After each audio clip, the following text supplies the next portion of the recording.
you, Jilliana. Good afternoon, everybody. Good afternoon.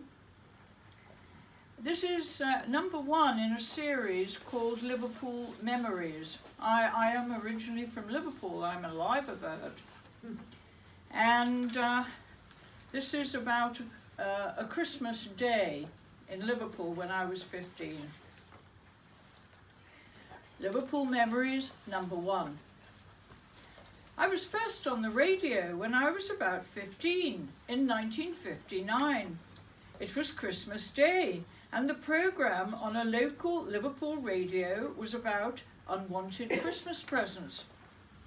I recall I was in the front room in our semi at 195 Walton Road, Chaldwell, while my parents were watching the Queen's 3 o'clock speech to the nation on BBC TV in the back room. I was listening to the phone-in programme after an enormous lunch where the presenter asked us, the Liverpool public, to phone a special local number to swap our unwanted presents. Every year, the usual suspects gathered for Christmas Day lunch at 1 o'clock on the dot, chez nous.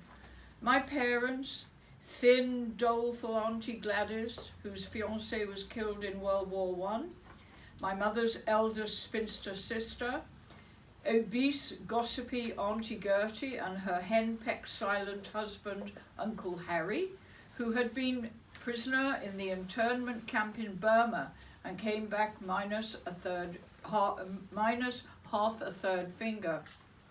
The star of the show was a bachelor second or third cousin, Leo Maris, who was a representative come ambassador for the British Scout movement. He lived in posh Wimslow, Cheshire, and came every year without fail.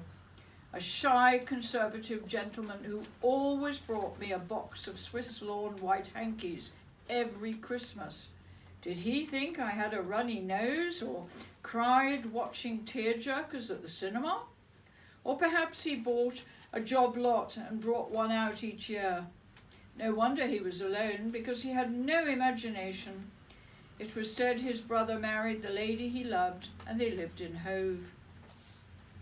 My silent father would sit at the head of the table, lost in his own world, while pretending to be deaf, ignoring gossip and chit-chat, while my mother was the other end of the large teak G-plan table close to the hatch.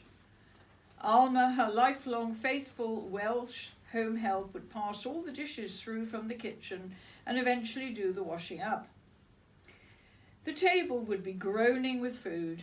The starter would always be half a honeydew melon with sherry in the scooped-out centre.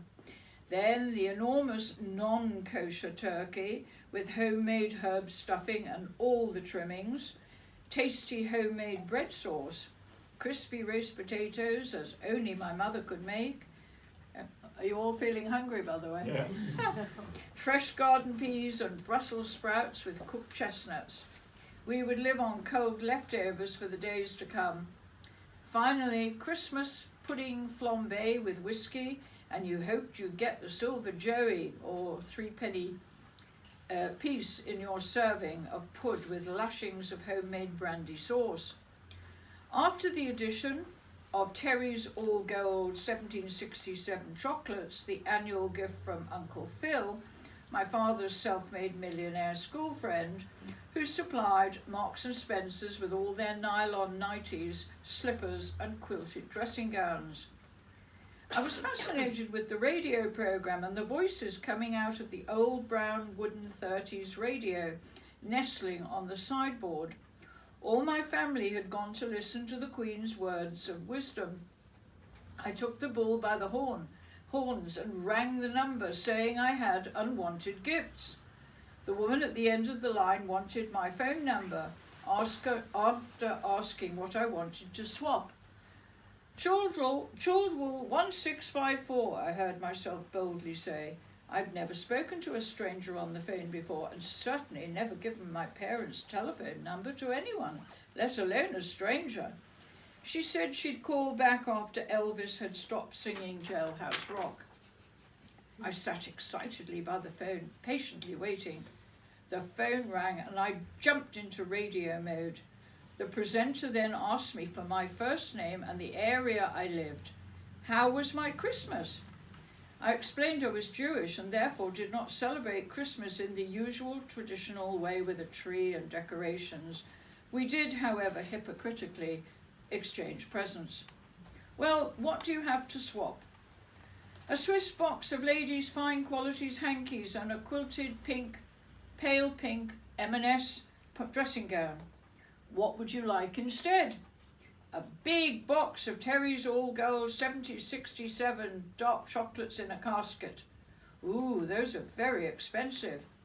We were given a box every year from Uncle Phil for Christmas, but they've already been scoffed, I said proudly. Okay, Jill, I'll put out the word and get back to you. He hung up. I was so excited to hear my voice coming out magically out of the radio. I rushed into the back room to brag to my parents, but had to be careful as Leo Maris was still our guest, and I didn't want to offend his generosity. The station rang back, and I was hysterical with excitement. Again, the broadcaster asked if I would take something else. No, I replied, only chocolates, but special quality chocolates, not ordinary ones like Cadbury's tray. Not good enough for fussy little Jill, who was already showing signs of gourmet taste without knowing it at such a tender age. Uncle Phil had influenced her taste buds already. A Terry milk chocolate orange ball? No thanks, too ordinary. The banter seemed to go on for ages. I found I loved talking on the radio. It was like talking on the phone. I got nothing in the end, but the presenter called back after the radio program had finished and thanked me for being such a good sport, wishing me a Merry Christmas. He had forgotten I didn't celebrate it. Well done, thanks indeed.